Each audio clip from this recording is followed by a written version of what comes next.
Je vous avais parlé dans une autre vidéo des 4 domaines de compétences d'un manager émotionnellement intelligent.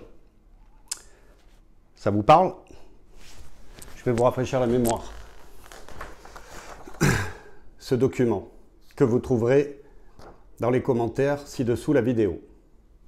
Aujourd'hui, je vais vous parler plus particulièrement de la compétence d'un manager qui développe ici même son intelligence émotionnelle dans sa pratique. Celle qui représente l'art de gérer ses propres émotions et qui donc dans la pratique va permettre d'influencer ou de gérer ses propres réactions et ses propres comportements. Pour faire un rapide rappel, une fois que vous avez compris vos émotions, qui est en quelque sorte la première compétence, l'art de gérer ses propres émotions permet de conduire à des réactions mieux contrôlées, à une meilleure communication, tout en permettant de réagir de manière plus rationnelle.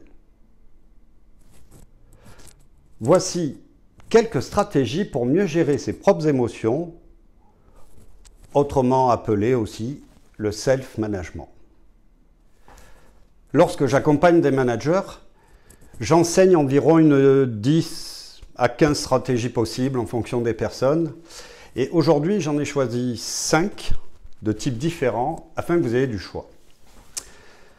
Une première, assez connue, mais qu'on utilise peu, c'est bien respirer. En effet, parce que le cerveau humain a besoin de consommer 20% à peu près de tout l'oxygène du corps, une respiration soigneuse et bien structurée,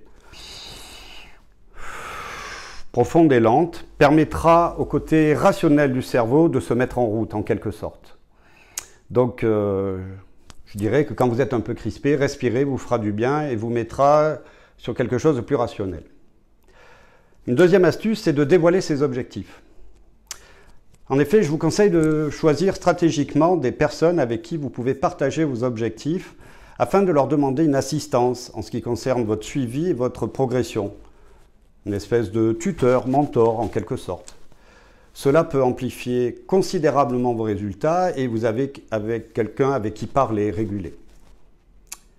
Une troisième qui est très connue, un adage fort connu, c'est « laisser la nuit vous porter conseil ». En effet, prendre de la distance et du recul par rapport aux émotions fortes va vous permettre d'avoir plus d'espace dans le traitement d'une situation. Ça peut même vous aider à gagner en clarté et en perspective. La quatrième, c'est de parler à un manager compétent. En effet, identifiez autour de vous un manager qui vous paraît, en tout cas, assez à l'aise avec ses émotions et notamment avec la gestion de ses propres émotions.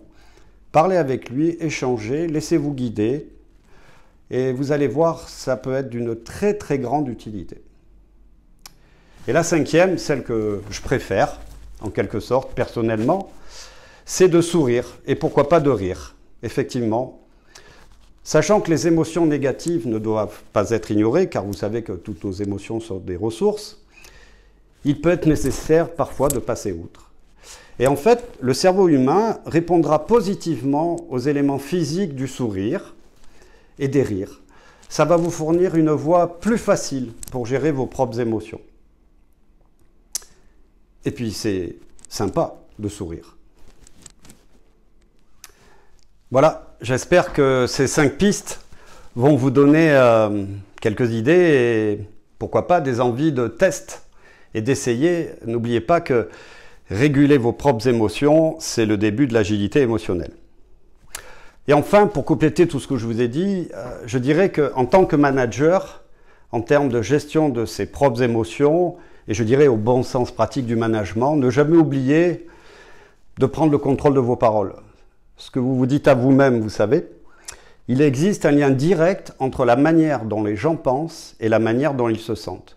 Donc, soignez ce que vous vous dites afin de générer des émotions adaptées. Un deuxième axe aussi, c'est de penser en faits. Optez pour les faits au lieu du jugement. Allez vérifier, basez-vous sur des choses solides. Se fonder sur des choses non fondées ouvre les portes à la non-distinction de la réalité. Voilà, les faits. Et puis le troisième que j'aime bien en termes de management, c'est tout simplement une évidence, être responsable de ses actes. La responsabilité est très souvent partagée. Cela dit, Au lieu de se concentrer sur ce que les autres ont fait ou pas fait, il est mieux de se concentrer sur ses propres erreurs, d'avoir une attitude responsable et d'utiliser les émotions pour se réguler soi-même, car de toute manière, ça aura des impacts sur vos équipes. Je vous dis à bientôt et n'oubliez pas, vos émotions sont des ressources. Au revoir.